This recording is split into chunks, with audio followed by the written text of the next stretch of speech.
Welcome back after this short break, and now we are glad to have our esteemed guest here in the studio, who is الشيخة Dr.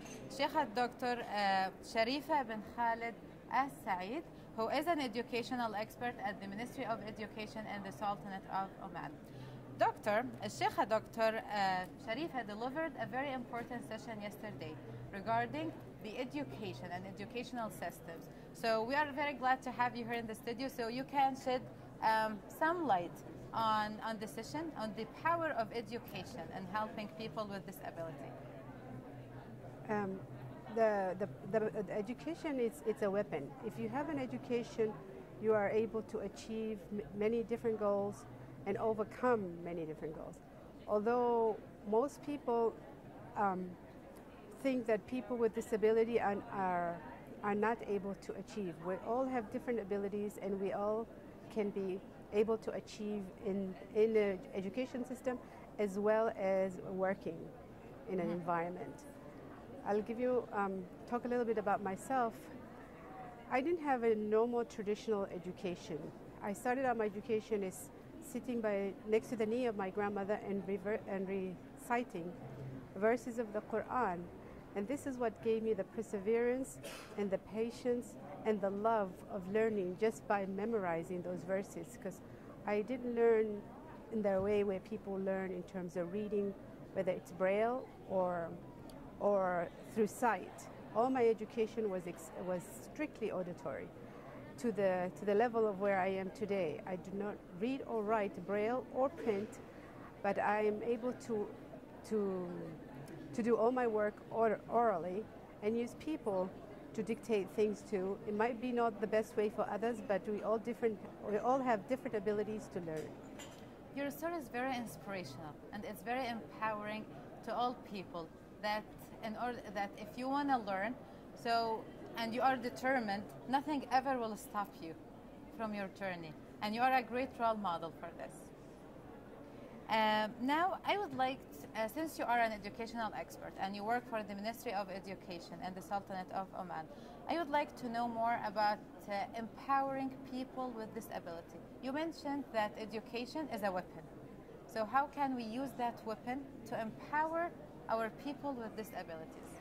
I think as long as people are provided with the right support in order to achieve their educational goals, they're able to become successful in whatever path they choose to go. It's not because someone is not able to do what they need to do in a traditional way that you dismiss. Provided you provide them with the right opportunities, with the right support, people are able to move forward. And we are trying to do the best we can, I know, in the Gulf. However, sometimes I feel that people with disabilities are more likely to be dismissed, not to do things just because someone cannot take the extra step to provide the right support for the person to be able to achieve their educational goals or their work goals. You know what I realized in this two-day conference?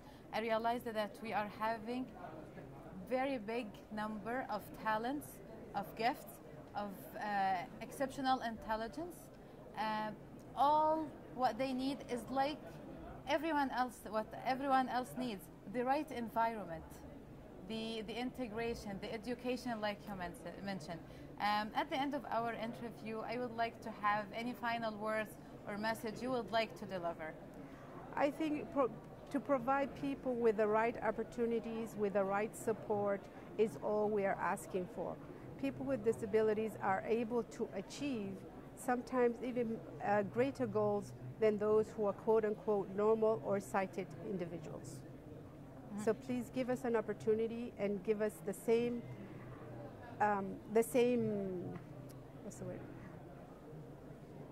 opportunities that you provide for other people. You know, we're normal. Don't be scared of us. We're not contagious. Most of the time, people are scared to even approach people with disabilities because they don't know how to deal with them. All you need to do is just ask, what is it can I do? What is it can I do to make whatever it is that you're trying to do more accessible? And we need to also educate the public on how to deal with people with different types of disabilities, because the number of people with disabilities is growing by years. So we need all to live in one society, and we need to all to understand each other and to integrate those differences, to embrace those differences. At the end, I would like to thank you very much. Your story is very inspirational to us. So definitely that was our esteemed guest here in the studio, Sheikha Dr. Sharifa bin Khalid Al Said, who is an educational expert at the Ministry of Education and the Sultanate of Oman. Very short break, and then we'll be right back with another esteemed guest.